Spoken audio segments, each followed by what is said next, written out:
સચિત્ર બાલકથાએ શ્રેણીમાંથી આજે આપણે એક એવી વાર્તા જોવાના છીએ જે સમયથી પર છે. આ વાર્તા છે જ્ઞાનના રક્ષણ વિશે અને એ પણ બતાવે છે કે જ્યારે કોઈ વ્યક્તિ સાચા દિલથી કોઈ પવિત્ર વસ્તુની રક્ષાનો સંકલ્પ લે છે ને ત્યારે દૈવી શક્તિઓ પણ તેની મદદે કેવી રીતે આવે છે.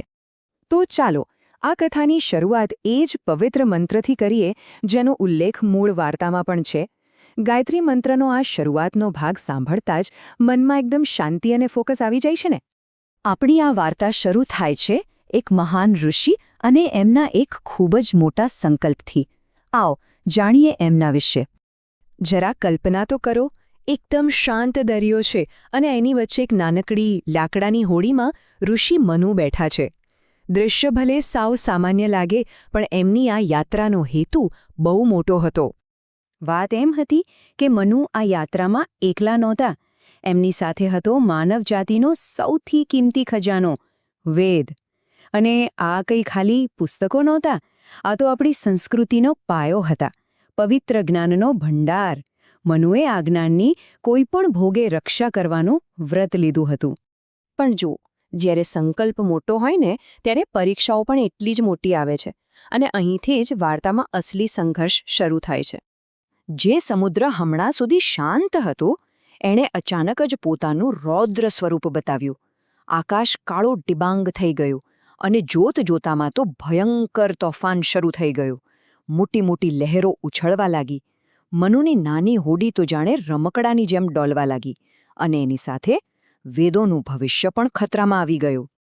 હવે આ સમયે તો મનમાં એક જ સવાલ આવે, શું મનુ પોતાનું વ્રત નિભાવી શકશે? શું આટલું અમૂલ્ય જ્ઞાન આમ દરિયામાં ખોવાઈ જશે? વાર્તા અહીં એકદમ તણાવભરી બની જાય છે. પણ કહેવાય છે ને કે જ્યાં સાચો સંકલ્પ હોય ત્યાં મદદ પણ એવી જગ્યાએથી આવે જેની આપણે કલ્પના પણ ન કરી હોય. હવે વાર્તા સંકટમાંથી એક મોટા આશ્ચર્ય તરફ વળે છે. જેવું તોફાન થોડું શાંત થયું, મનુએ જે જોયું એ ખરેખર એક ચમત્કાર હતો. એક બહુ જ મોટી દિવ્ય માછલી એમની ડગમગતી હોડીને એકદમ સ્થિર ટેકો આપીને ઊભી હતી. એ જોઈને જ સમજાઈ ગયું કે આ કોઈ સાધારણ જીવ નથી. અને હા, આ માછલીને મત્સ્ય તરીકે ઓળખવામાં આવે છે. સંસ્કૃતમાં મત્સ્યનો સીધો અર્થ માછલી જ થાય છે. આ શબ્દ આપણને વાર્તાના ઊંડા સાંસ્કૃતિક મૂળ સાથે જોડે છે. મનુએ એકદમ આભાર અને વિનમ્રતાના ભાવ સાથે એ રહસ્યમય રક્ષકને પૂછ્યું, હે દેવ, તમે જ મારી રક્ષા કરી છે. કૃપા કરીને કહો, તમે કોણ છો? એમના અવાજમાં આદર અને જાણવાની જિજ્ઞાસા બંને હતા. અને હવે વાર્તાના સૌથી મોટા રહસ્ય પરથી પડદો ઉચકાવવાનો સમય આવી ગયો હતો. એ રક્ષક કોણ હતા અને શા માટે આવ્યા હતા એ જાણવાનો સમય. અને પછી એ વિશાળ માછલીમાંથી એક દિવ્ય પ્રકાશ ફેલાયો અને સાક્ષાત ભગવાન મત્સ્ય પોતાના તેજસ્વી રૂપમાં પ્રગટ થયા. આ દ્રશ્ય ખરેખર અકલ્પનીય હતું.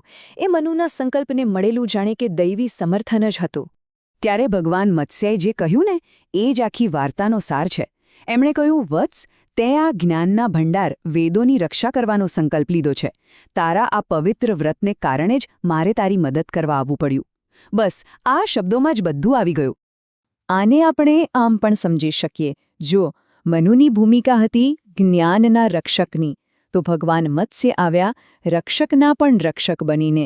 આ સંબંધ એ જ બતાવે છે કે જ્યારે કોઈ વ્યક્તિ નિષ્ઠાથી પોતાનું કર્તવ્ય કરે છે ત્યારે ખુદ પરમ શક્તિ એની રક્ષા કરવા માટે આવે છે. તો આ આખી વાર્તામાંથી આપણને શું શીખવા મળે છે? કારણ કે આ ફક્ત એક વાર્તા નથી, પણ એની પાછળ એક બહુ મોટો સંદેશ છુપાયેલો છે. આ વાર્તાનો બોધ આપણે 3 સરળ મુદ્દામાં સમજી શકીએ. પહેલું, પવિત્ર જ્ઞાનની રક્ષા કરવાનો વ્રત લો. બીજું, એ વ્રત દ્વારા આપણી સંસ્કૃતિના રક્ષક બનો.